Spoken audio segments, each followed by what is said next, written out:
Hello, मैं कुमार आनंद आप लोगों का हमारे इस प्रोनाउन की क्लास में आप लोगों का स्वागत करता हूं। आज हम लोग उसी पर्सनल प्रोनाउन के टॉपिक को आगे बढ़ाने वाले हैं। ध्यान रखिएगा, जिसको मैंने पिछले क्लास में आप लोगों को समझाया है कि पर्सनल प्रोनाउन को दो कैटेगरी में हम लोग डिवाइड करते हैं, एक सब्जेक्टिव पर्सनल प्रोनाउन और एक हम लोग ऑब्जेक्टिव पर्सनल प्रोनाउन के कैटेगरी में डिवाइड करने का काम करते हैं। अब उसी सब्जेक्टिव पर्सनल प्रोनाउन का जो कॉलम था, ध्यान रखिएगा, जिसे मैंने आपको समझाया था कि I, we, you, he, she, it, they, तो उसको समझने का काम करते हैं। जहां मैंने आपको एक प्रश्न भी, एक क्वेश्चन अराइज किया था कि आई से आप क्या समझते हैं, तो उसी टॉपिक को लेकर आज क्लास रखी गई है। ध्यान रखिएगा। तो पर्सनल प्रोनाउन में सबसे पहले हम लोग बात करते हैं डिस्कशन को लेकर। किसको लेकर? डिस्कशन। आप बता सकते हैं जब भी हम लोग डिस्कशन करते हैं, यानी कि बातचीत करते हैं, किसी मुद्दे पे डिबेट करते हैं, ध्यान रखेगा, तो उसमें क्या हम लोगों को ऐड करना पड़ता है। तो जब भी डिस्कशन होगा तो डिस्कशन होने के लिए आपको एक चाहिए स्पीकर, यानी अगर कोई बातचीत होगी, डिबेट होगा, तो उसमें एक बोलने वाला तो चाहिए। अगर सब के सब साइलेंट होंगे तो फिर बात ही नहीं होगी, यानी कि स्पीकर चाहिए। अब कोई बोल रहा हो तो हम लोगों को एक लिसनर भी सामने लाना पड़ेगा कि जो बात को सुने। सपोज करें आप एक कमरा में बैठे हुए हैं और आप सिर्फ बोल रहे हैं, कोई सुनने वाला है ही नहीं, तो वो फिर बातें सही से होती नहीं है। यानी डिस्कशन करने के लिए स्पीकर के साथ लिसनर का होना जरूरी होता है। अब स्पीकर और लिसनर, स्पीकर बोल रहा है, लिसनर सुन रहा है, लेकिन अब आप ये बताइए, स्पीकर जब बोल रहा है तो वो किसी के बारे में तो बोलेगा। स्पीकर को जब भी कोई भी चीज बोलना होगा तो उसे किसी टॉपिक के ऊपर, किसी पर्सन के ऊपर बोलना पड़ेगा। यानी यहाँ स्पीकर और लिसनर के अलावे हम लोगों को अदर्स की जरूरत पड़ता है। अदर्स यानी कि कोई भी और, जो स्पीकर और लिसनर को छोड़ के कोई भी हो सकता है, ध्यान रखेगा। ओके, तो यानी बात यहाँ से हम लोग रिलेट करने का काम करेंगे कि डिस्कशन के लिए एक स्पीकर चाहिए, एक लिसनर चाहिए और अदर्स चाहिए। ध्यान, कोई भी टॉपिक हो सकता है। अब मैं आप लोगों के सामने कुछ सेंटेंस लिख रहा हूं, आपको उस सेंटेंस का स्पीकर बताना है कि इस सेंटेंस को कौन बोल रहा है। ध्यान रखेगा। तो फर्स्ट सेंटेंस में आते, ध्यान रखेगा, जिसे कहा जाएगा कि Radha is singing, Radha is singing a song. First sentence है। दूसरा सेंटेंस ऐड किया जाता है, You are enjoying the party. You are enjoying the party. First sentence है, ध्यान रखेंगे हम लोग के सामने कि Radha is singing a song. Second sentence है कि you are enjoying the party. Third sentence के बारे में बात करते हैं, ध्यान रखेगा, कहा जाएगा father has come from the office. Father has come from the office. Okay, full stop. Third sentence है, सॉरी फोर्थ सेंटेंस है और last sentence, Radha said to Krishna, Radha said to Krishna, I am coming. I am coming. अब ये जो complete sentence है, Radha is singing a song, you are enjoying the party, father has come from the office, और यह जो statement use किया गया कि राधा से to Krishna I am coming, इस सेंटेंस को बोलने के लिए स्पीकर कौन है, आपको बस उतना बताना है कि इस चारों सेंटेंस में आपको स्पीकर कौन दिख रहा है। मेंशन कर सकते हैं आप स्पीकर, आप सोचिए,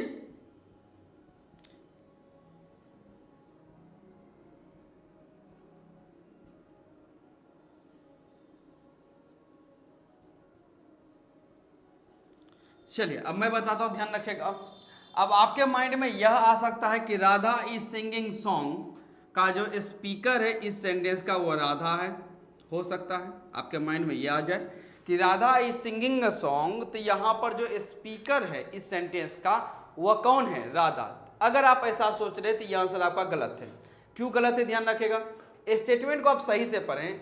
Radha is singing a song, Radha एक गीत गुनगुना रही है या गा रही है, ध्यान रखेगा, गा ही रही है, ध्यान रखेगा। तो इस सेंटेंस को बोलने के लिए क्या राधा ऐसा बोल सकती है? राधा गीत गा रही है, क्या इस सेंटेंस को यहाँ पे राधा बोल रही है? राधा तो गीत गा रही है, बोल तो कोई और रहा है कि राधा गीत गा रही है।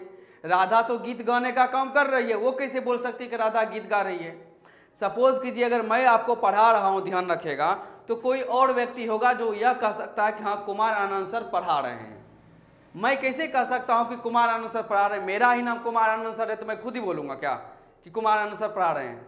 आप सपोज कीजिए मुझसे आए किसी काम को लेकर कि सर यह काम कर दीजिए, तो मैं कहूँगा ठीक है, आपका काम जो है वो कुमार आनंद सर कर देंगे।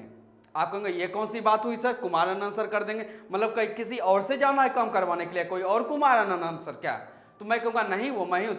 तो आप कह सकते हैं सर तो ऐसा क्यों कह रहे हैं कि कुमार आनंद सर आपका काम कर देंगे?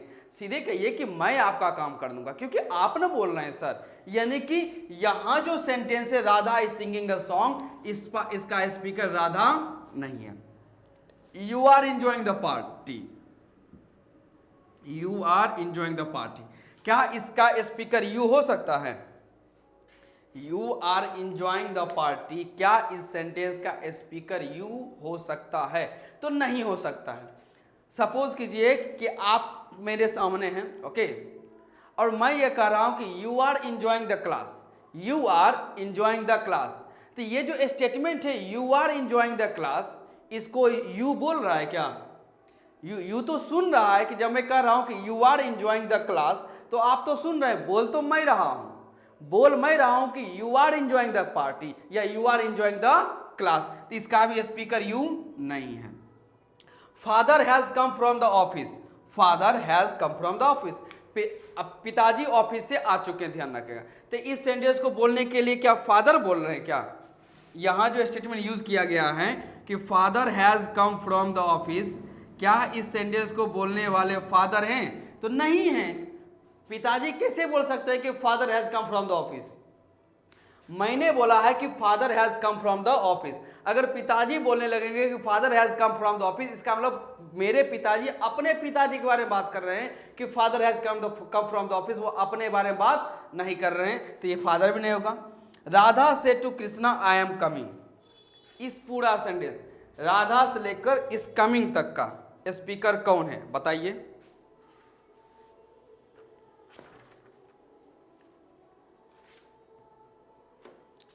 चलिए अब यहां देखते हैं राधा से टू कृष्णा।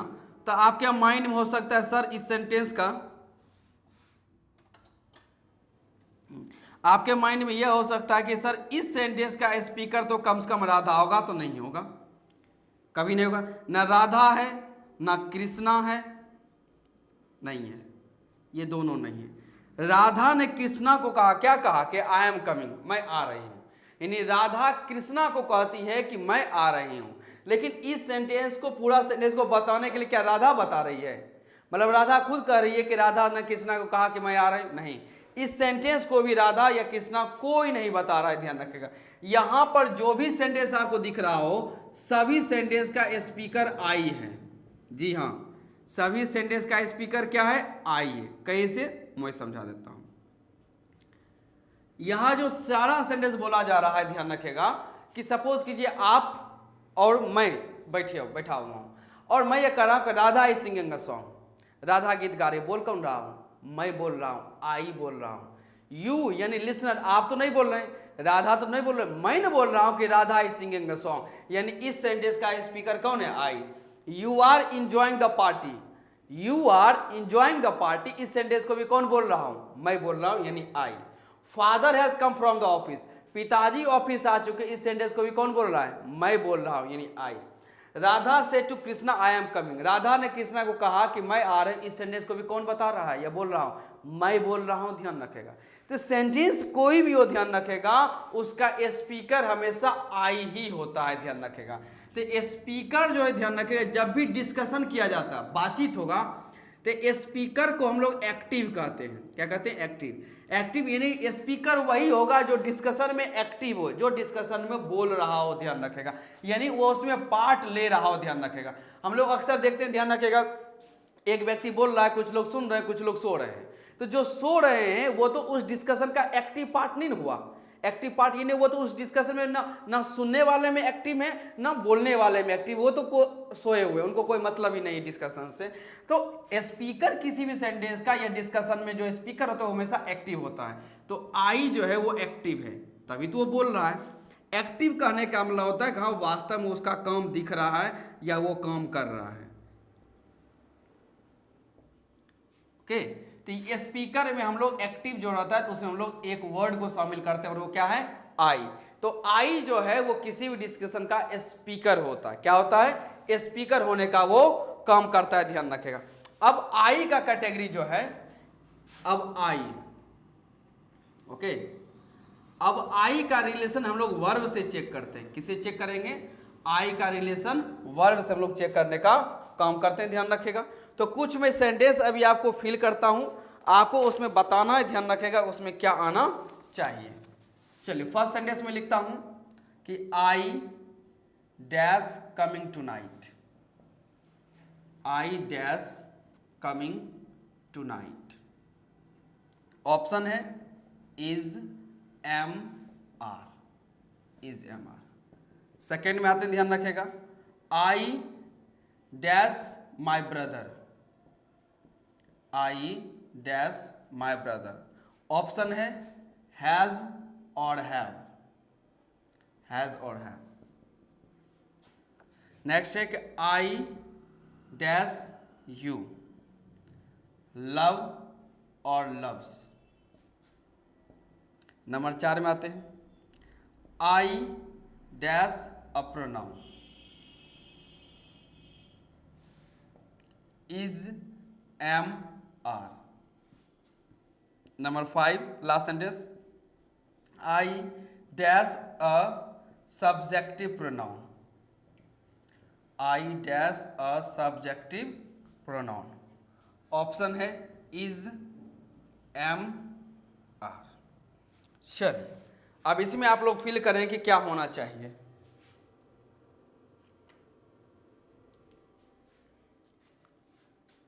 और इसको साथ में पहले नोट कर लीजिए, इसको नोट कीजिए और इसे फिल कीजिए। तो एक काम करता हूं, पहले इसका आंसर ही आप अपने आप में फाइंड कर लीजिए, बाद में आपको इसको लिखने का टाइम दे देता हूं।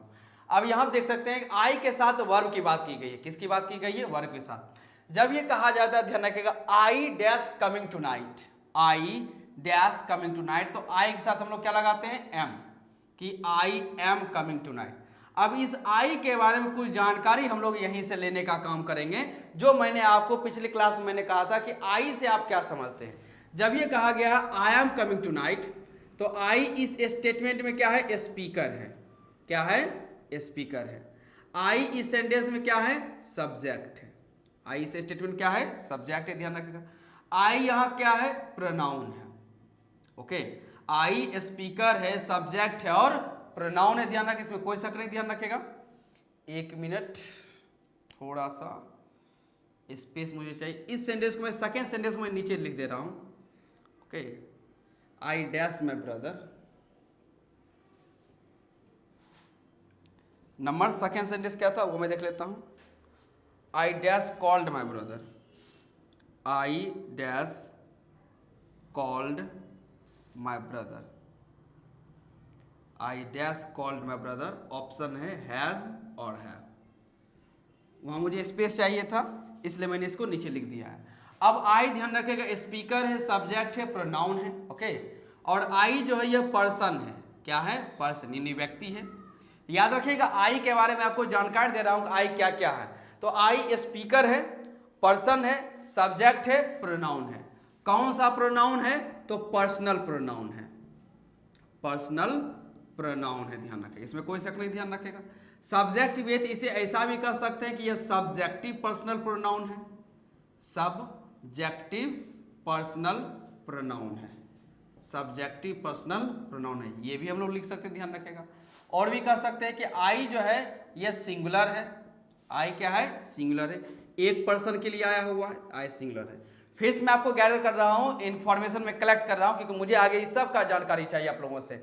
आई इस सेंटेंस में स्पीकर है, सब्जेक्ट है, प्रोनाउन है, पर्सन के लिए आया हुआ है, सिंगुलर है, प्रोनाउन है, कौन सा प्रोनाउन है? पर्सनल प्रोनाउन है और सब्जेक्टिव पर्सनल प्रोनाउन है। और आई के साथ क्या लग रहा है? एम लगता है।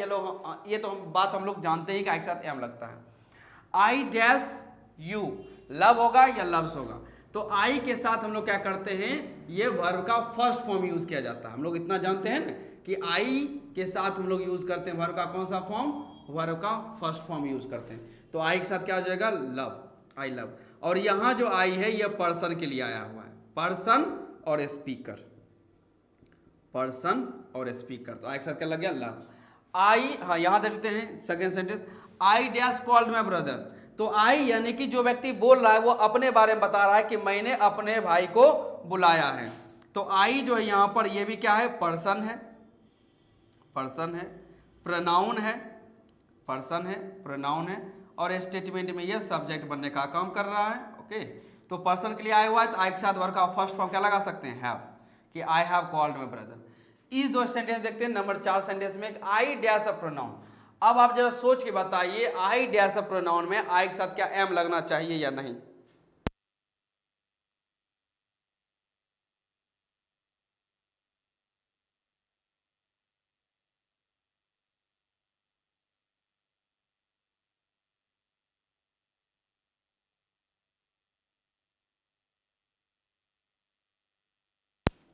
चलिए अब मैं आपको समझाता हूं, ध्यान रखिएगा।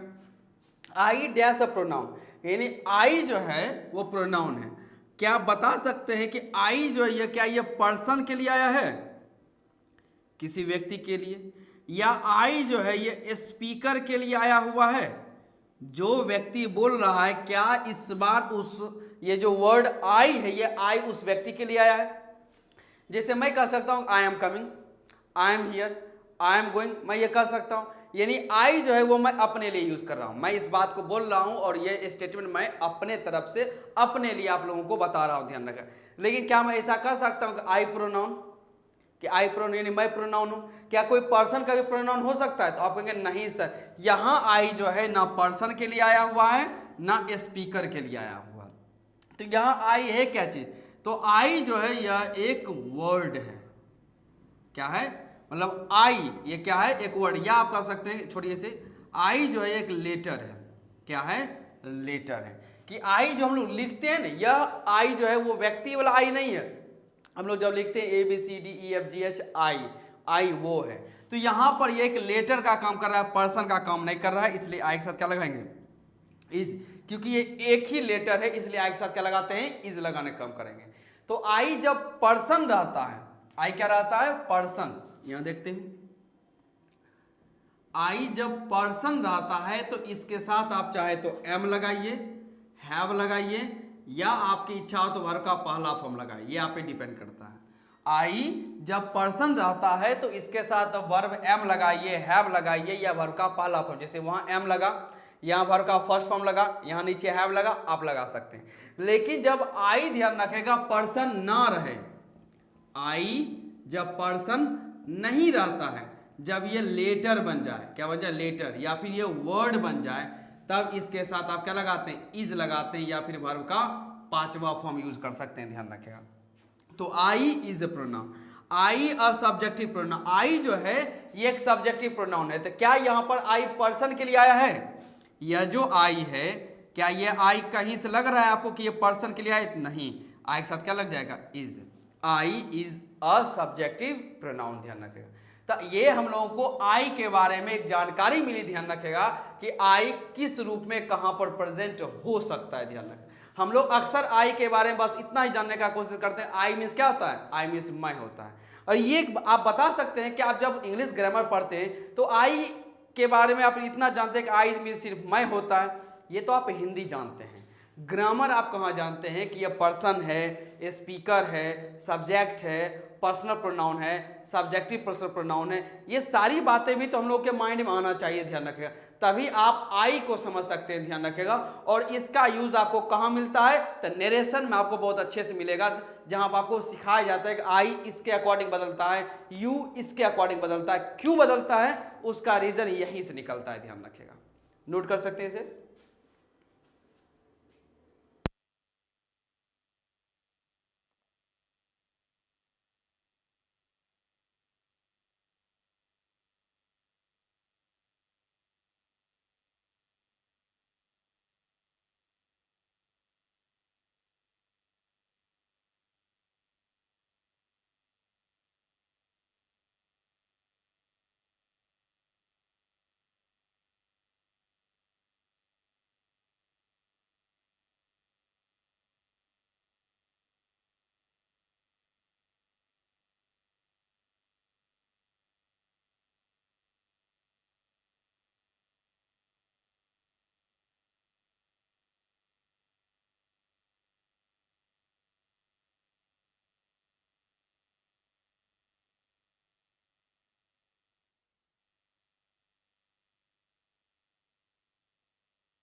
चलिए अब इसमें आगे बढ़ते, ध्यान रखिएगा।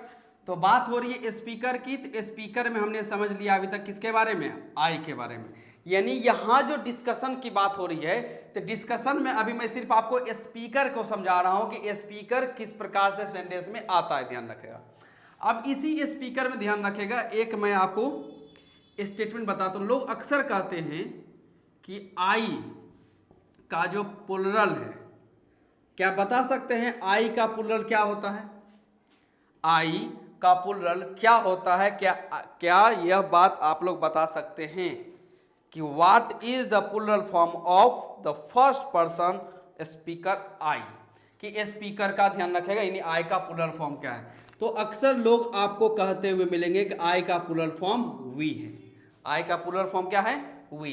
क्या यह बात सच है या गलत है? अब वो हम लोग एक सिचुएशन के अकॉर्डिंग समझने का काम करते हैं। अब सिचुएशन यह है, ध्यान रखेगा, कि आपको मदद चाहिए, आपको मदद चाहिए, तो आप मदद मांगने के लिए कुछ लोगों के पास जाते हैं।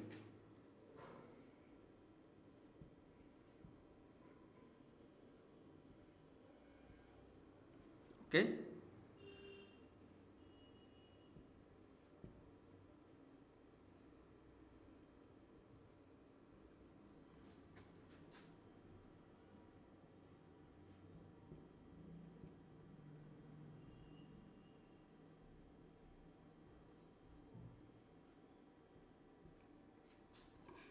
चलिए, तो आपको मदद चाहिए, तो आप मदद मांगने के लिए सबसे पहले ये ए व्यक्ति, ये बी और ये सी, आप तीनों व्यक्ति के पास जाते हैं, ए बी और सी के पास। तो आप जब इस ए के पास जाते हैं तो ये कहता है कि I will help you, I will help you, I will help you. ये इनका डायलॉग है कि ए कहता है कि I will help you, B भी कहता है कि I will help you, I will help you, I will help you. अब ये जब कहता है, चाहे वो ए हो चाहे वो बी हो, जब ये अपना डायलॉग ध्यान रखें एक्सप्रेस करते हैं कि आपने मदद मांगना, तो ए का कहना है कि I will help you, B का भी कहना है कि आई विल हेल्प यू। तो आप इस बात से क्या समझ रहे हैं? आई विल हेल्प यू से आप क्या समझ रहे हैं? तो समझना ये है, ध्यान रखिएगा, जब ये कहा गया आई विल हेल्प यू, तो ए का कहना है कि ए यानी मैं जो हूं, यानी ए कहता है कि मैं तुम्हारी मदद करूंगा, यानी कि मैं ही तुम्हारी मदद करूंगा, मैं किसी और से तुम्हारा काम नहीं कर पाऊंगा। बी भी कहता है कि मैं तुम्हारी मदद करूंगा, यानी बी ही मदद करेगा। तो ए जब कहता है आई विल हेल्प यू, यानी उसमें ए मदद करेगा। बी जब कहता है कि आई विल हेल्प यू, तो इसमें कहता है कि बी भी क्या करेगा, वो मदद करेगा। वही बात जब सी पे आती है, तो सी कहता है, ध्यान रखिएगा, क्या कहता है? We will help you, we will help you, we will. अब इन दोनों ए और बी के स्टेटमेंट से अलग कहीं ना कहीं आपको सी का स्टेटमेंट दिख रहा होगा कि वी विल हेल्प यू। क्या नजर आया? ध्यान रखेगा, जब ये कहता है कि I will help you, I will help you, यानी सिर्फ ए और सिर्फ बी की बात हो रही है। जब कहा सी का डायलॉग है कि वी विल हेल्प यू, तो वी विल हेल्प यू का मतलब है, ध्यान रखेगा, कि यह जो सी व्यक्ति है, सी यानी यह आई है, क्या है? ये तो अपनी बात तो कर रहा है, ध्यान रखेगा, आई विल हेल्प यू, लेकिन साथ साथ ये कह रहा है कि वी विल हेल्प यू, यानी लगता है कि आई के साथ कोई और भी है, आई के साथ कोई और भी है जो तुम्हारी मदद करेगा। यानी आप मेरे पास आते हैं तो मैं कहता हूं कि हम लोग आपकी मदद करेंगे, तो आप कहोगे सर हम लोग आपकी मदद करेंगे, यानी आपके साथ कोई और है क्या? तो मैं कहता हूं जी हाँ, मैं अकेला नहीं, मेरे साथ और भी लोग हैं, हम सब मिलकर आपकी मदद करेंगे। तो यहां जो कहा गया है, आई जो है, आई अकेला नहीं है, आई के साथ अदर्स, आई के साथ कुछ लोग और भी हैं जो आपको मदद करने के लिए आएंगे, और इसी आई प्लस अदर्स को हम लोग क्या कहते हैं? वी कहते हैं। आई प्लस अदर्स को हम लोग क्या कहते हैं? वी कहते हैं, ध्यान रखेगा। तो स्पीकर में आई और उसी स्पीकर में क्या आता है? वी आता है, और वी का मतलब क्या होता है? आई प्लस अदर्स, यानी आई के साथ कोई और भी हो सकता है, आई के साथ कोई और भी हो सकता है जो आपकी मदद करने के लिए आ रहा होगा, ध्यान रखें। जैसे स्टेटमेंट कहा जाएगा, ध्यान रखेगा कि we are going, we are going, तो इस वी का मतलब क्या है? जो व्यक्ति बोल रहा है वह तो जा ही रहा है, आई के साथ कुछ लोग और भी जा रहे हैं, आई प्लस अदर्स। फिर ये कहा जा सकता है, ध्यान रखेगा, we have called him, we have called him, तो इस वी के साथ मतलब क्या है, जो व्यक्ति बोल रहा है वो उसने तो कॉल किया है, आई के साथ अदर्स कुछ और लोग भी शामिल हैं, ध्यान रखें। तो यहां जब बात करते हैं डिस्कशन में स्पीकर का, तो स्पीकर में आई भी होता है और उसी स्पीकर हम लोग वी को भी शामिल करते हैं, जिसका मतलब क्या होता है, आई प्लस अदर्स, यानी स्पीकर के साथ कुछ लोग और जब ऐड हो जाते हैं। सपोज कीजिए मैं कह रहा हूं कि आई एम ए स्टूडेंट, तो मैं सिर्फ अपने बारे में बात कर रहा हूं, ओके, लेकिन स्टेटमेंट में लिख देता हूं कि I am a student, I am a student. तो इसमें बात सिर्फ किसकी हो रही है, स्पीकर का, जो व्यक्ति बोल रहा है वो सिर्फ अपने बारे में बोल रहा है कि आई एम ए स्टूडेंट। फिर ऐसा भी हो सकता है, ध्यान रखिएगा, you are a student, you are a student. तो इस यू का मतलब क्या हुआ, लिसनर, जो मेरी बात को सुन रहा है। अब इस दोनों बात को अगर मैं एक साथ कह दूं कि I and you, I and you are a students, मैं और आप स्टूडेंट्स हैं, I and you are students. अब यहां आप चाहें तो इस आई यानी कि जो व्यक्ति बोल रहा है और जो व्यक्ति सुन रहा है, इस दोनों को आप हटाकर आप लिख सकते हैं कि we are students, we are students. तो यहां यह वही हुआ, वी का मतलब क्या हुआ, आई के साथ, आई वी के सेंस में आई कभी अकेला नहीं रहता, आई के साथ कुछ लोग और भी क्या रहते हैं, शामिल रहते हैं। तो स्पीकर हम लोग का टॉपिक यहीं पर होता है, जिसमें हमने सीखा आई के बारे में और वी के बारे में। अब हम लोग आगे बढ़ेंगे लिसनर को लेकर, आप यहां तक पहले नोट कर लीजिए।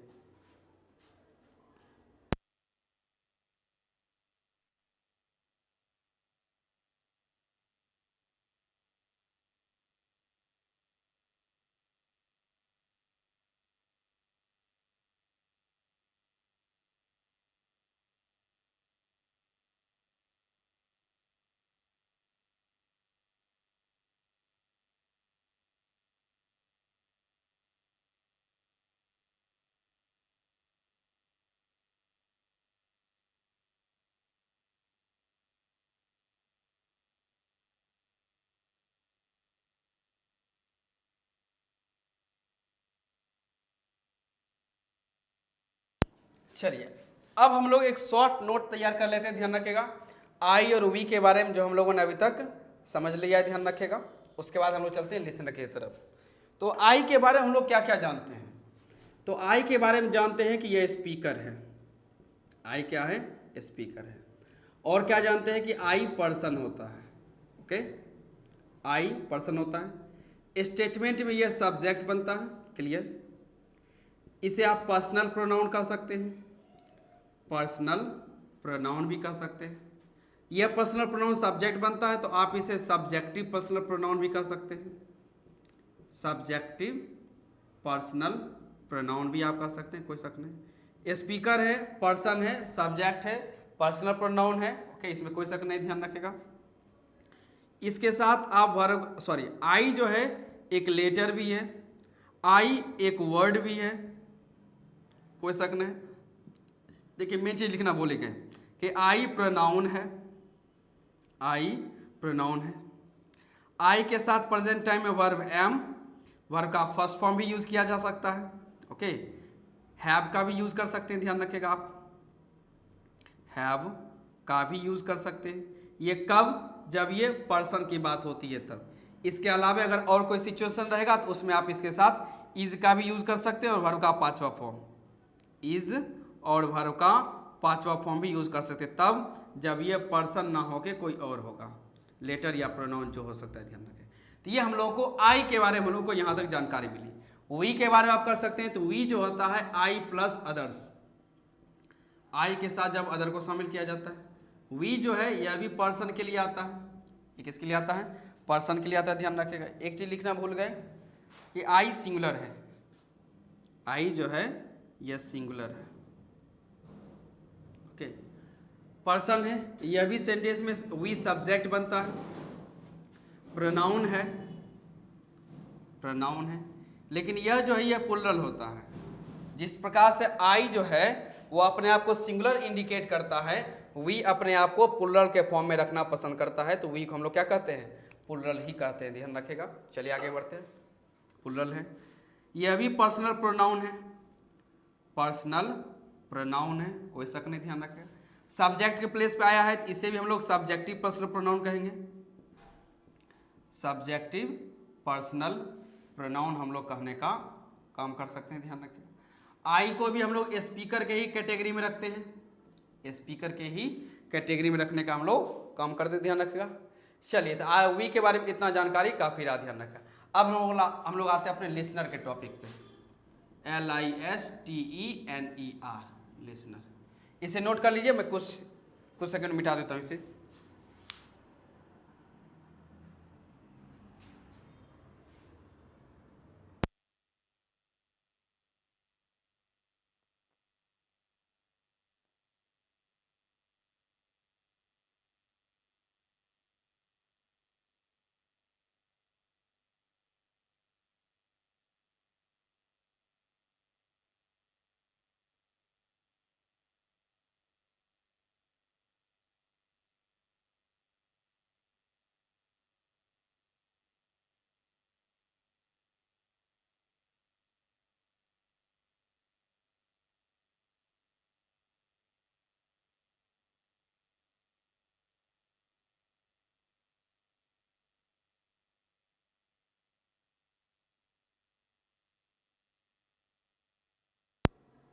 चलिए, हटाते हैं इसे।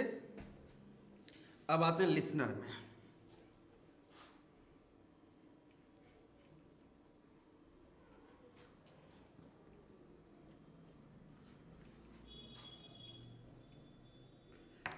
चलिए, तो लिसनर की बात कुछ यूं की जाएगी, ध्यान रखिएगा। आपको मैं 4 स्टेटमेंट देता हूं, उसके द्वारा आप बताइए आप उसको इंग्लिश में क्या लिखेंगे। जैसे कि तुम ईमानदार हो, तुम ईमानदार हो, पहला सेंटेंस है। दूसरा है कि तुम सब ईमानदार हो, ये पहला, ये दूसरा। फिर कहा गया है आप ईमानदार हो, आप ईमानदार हो। फिर यह कहा जाता है कि आप सब ईमानदार हो, आप सब ईमानदार। ये 4 सेंटेंस आपके सामने हैं। पहला सेंटेंस है तुम ईमानदार हो, दूसरा सेंटेंस है तुम सब ईमानदार हो, उसके बाद कहा गया आप ईमानदार हो, और फिर कहा गया आप सब ईमानदार। जब कहा गया है तुम ईमानदार हो तो ऐसा लगता है कि एक व्यक्ति के बारे में बोला गया है। तुम सब ईमानदार हो, ऐसा लगता है कि हाँ एक से ज्यादा के लिए बोला जा रहा है। आप ईमानदार हो, एक के बारे में एक ही व्यक्ति के बारे में बोला जा रहा है, लेकिन ऐसा लग रहा है आप उसे रिस्पेक्ट के साथ बात कर रहे हैं। आप सब ईमानदार हो, तो बोला तो एक से ज्यादा व्यक्ति के बारे में जा रहा है, लेकिन ऐसा तो लग रहा है कि हाँ इसमें रिस्पेक्ट का भाव है, ध्यान रखिएगा। तो तुम जो है यह एक के लिए बोला गया है, तुम सब एक से प्लस के लिए बोला जा रहा है। आप जो है यह भी एक के लिए ही बोला जा रहा है, लेकिन प्लस में रिस्पेक्ट दिया जा रहा है। क्या है? रिस्पेक्ट। आप सब जो है यह एक से ज्यादा व्यक्तियों के बारे में बोला जा रहा है, लेकिन साथ में क्या दिया जा रहा है? रिस्पेक्ट भी की जा रही है, ध्यान रखें। अब आप ध्यान रखें, जिस प्रकार से हिंदी में तुम ईमानदार हो एक व्यक्ति, तुम सब ईमानदार हो एक से ज्यादा व्यक्ति, आप ईमानदार हो एक व्यक्ति लेकिन रिस्पेक्ट के साथ, तुम सब ईमानदार हो एक व्यक्ति रिस्पेक्ट के साथ। तो आप इसको इंग्लिश में कैसे बनाते हैं वो जरा आप बना के देखें, ओके, कि इंग्लिश में क्या होना चाहिए।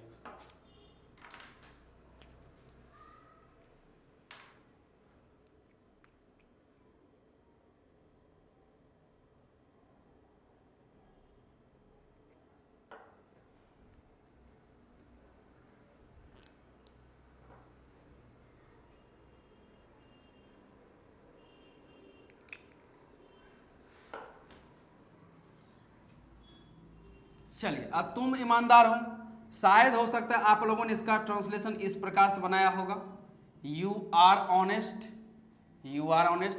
तुम सब ईमानदार हो, यू आर ऑनेस्ट, ये भी आप लोगों ने बनाया होगा, यू आर ऑनेस्ट। आप ईमानदार हो, इसका भी हम लोग बनाते हैं, you are honest, you are honest. और आप सब ईमानदार हो, इसका भी हम लोग इंग्लिश में कन्वर्ट करते हैं, यू आर ऑनेस्ट। अब आप समझ के देखिए कि हिंदी में कितनी अच्छी बात कही गई है, ध्यान रखिएगा।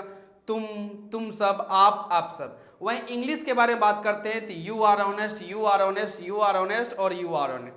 सबका एक ही बता दिया गया है। तो सपोज कीजिए आपके सामने सिर्फ यह बात बोल दिया जाए, you are honest, you are honest, यह सेंटेंस आपके सामने बोल दिया गया, ओके, हिंदी कुछ नहीं बोला गया, सिर्फ आपके सामने यह बोला जाता है कि यू आर ऑनेस्ट। आप कैसे क्लैरिटी अपने आप को लाइएगा कि आप कैसे समझिएगा कि एक के बारे में बोला गया है, एक से ज्यादा के बारे में बोला जा रहा है, रिस्पेक्ट के साथ बोला जा रहा है या रिस्पेक्ट के साथ नहीं बोला जा रहा है। इसकी क्लैरिटी क्या इस सेंटेंस से मिलेगी आपको? आप कहते हैं, सपोज कीजिए आप किसी ग्रुप में बैठे हुए हैं अपने दोस्तों के साथ और आपने बोल दिया, ध्यान रखिएगा, कि you are dishonest, you are dishonest.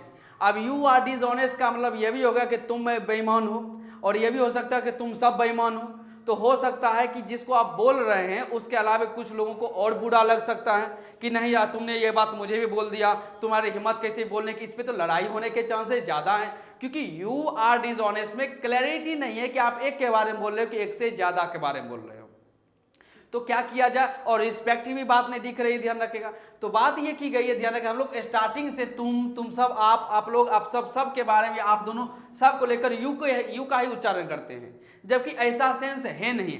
आप इसको क्लैरिफाई कर सकते हैं, जैसे तुम ईमानदार हो, इसका ये स्टेटमेंट ठीक है, यू आर ऑनेस्ट, इसमें कोई दिक्कत नहीं। जब आप कहते हैं तुम सब ईमानदार हो, क्या कहते हैं, तुम सब ईमानदार हो, तब यू आर ऑनेस्ट गलत है। तब आपको लिखना चाहिए तुम सब के बारे में बात की जा रही है, तब आप लिखेगा ऑल ऑफ यू। जब आप कहते हैं कि तुम सब ईमानदार हो, तब यू नहीं, तब बोलिए all of you are honest, all of you are honest. अब आप डिफरेंस पता कीजिए, जब ये कहा गया यू आर ऑनेस्ट, तो यू आर ऑनेस्ट का मतलब क्या हुआ, ध्यान रखिएगा कि आप सिर्फ एक के बारे में बात कर रहे हैं, और जब आपको एक से ज्यादा के बारे में बात करना रहेगा तब आप कहेंगे all of you are honest. अब यहां क्लैरिटी देखिए कितनी अच्छी मिल रही है, यू आर ऑनेस्ट एक के बारे में, all of you are honest यानी सबके बारे में बात किया जा रहा है, ध्यान रखें। फिर कहा गया सर आप ईमानदार है, इसमें क्या करें, क्योंकि you are honest, you are honest पता ही नहीं चलेगा, ध्यान रखिएगा कि आप रिस्पेक्ट दे रहे कि नहीं दे रहे। तो इसके लिए आप लोगों को बोलना चाहिए या लिखना चाहिए respectfully, respectfully you are honest, respectfully you are honest.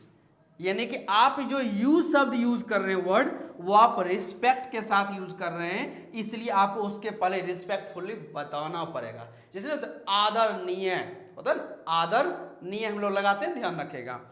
फिर आता है कि आप सब ईमानदार हो, ध्यान रखेगा। तो इसका लिखिए आप लोग, आप सब ईमानदार हो, कि respectfully, respectfully all of you, all of you are honest, all of you are honest. अब आप देखिए चार सेंटेंस जिस प्रकार से हिंदी में अलग अलग है, उसी प्रकार से इंग्लिश में भी अलग हो गया। यू आर ऑनेस्ट एक व्यक्ति लेकिन रिस्पेक्ट नहीं, all of you are honest एक से ज्यादा व्यक्ति रिस्पेक्ट नहीं, रिस्पेक्टफुल्ली यू आर ऑनेस्ट एक व्यक्ति रिस्पेक्ट के साथ, respectfully all of you are honest और एक से ज्यादा व्यक्ति के बारे में, और साथ में आप क्या बोल रहे हैं, रिस्पेक्ट बोल रहे हैं। तो ये यू का कैटेगरी है, ध्यान रखिए, यू ऑल ऑफ यू, आगे बताता हूं, ध्यान रखिए, you all of you, all of you. वहीं दो के बारे में बात करते हैं तो आप लिखेंगे both of you, both of you. वही जो व्यक्ति सुन रहा है उसमें से कुछ के बारे में बात कर रहे हैं तो आप कहिएगा सम of you.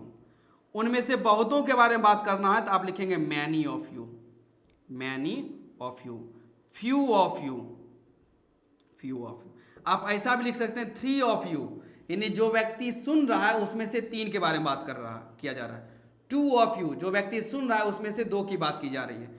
Five of you, जो व्यक्ति सुन रहा है उनमें से आप पांच के बारे में बात की जा रही थी। तो यू का इतना सारा फॉर्मेट है, अब यह आप पे डिपेंड करता है कि आप बोलना कैसे चाहते हैं, ध्यान रखें। लेकिन हर जगह सिर्फ यू बोलना कहीं ना कहीं आपके लैंग्वेज को खराब कर सकता है और आपके राइटिंग सेक्शन को भी खराब कर सकता है। आप पता नहीं चलेगा कि आप सामने वाले व्यक्ति को रिस्पेक्ट दे रहे हैं कि नहीं दे रहे हैं। लेकिन इस तरीके से अगर आप यू का यूज करते हैं तो आप रिस्पेक्ट के साथ बात कर सकते हैं, क्लैरिटी के साथ बात कर सकते हैं। अगर सामने में सिर्फ दो व्यक्ति के बारे में बात करना है कीजिए बोथ ऑफ यू, सब के बारे में बात करना है तो ऑल ऑफ यू। आप में से कुछ के बारे, जैसे मैं कहूं some of you are not honest, आप में से कुछ लोग ईमानदार नहीं हैं, तो यानी सम ऑफ यू, तो सब के बारे में बात नहीं कर रहे हैं। और जो सुनने वाले व्यक्ति हैं लिसनर, उनमें से आप सम के बारे में बात कर रहे हैं। आप में से ज्यादा लोग ईमानदार हैं, many of you are honest, तो यहां पर आप ज्यादा लोगों के बारे में बात करें। Three of you are honest, आप में से 3 लोग ईमानदार हैं। कौन से 3 लोग, वो चूज कर लो। 2 ऑफ यू आर क्लेवर, आप में से 2 लोग क्या है, चालाक है। 5 ऑफ यू आर डिसऑनेस्ट, आप में से 5 लोग बेईमान हैं। तो यहां पर आप यू के इतने वेराइटी के साथ आप अपने स्टेटमेंट में क्लैरिटी ला सकते हैं और सुनने वाला व्यक्ति भी समझ सकता है कि हाँ, जो व्यक्ति बोल रहा है उसको इंग्लिश की अच्छी खासी जानकारी है, एक वेल नोन है। ओके, नोट कीजिए इसे।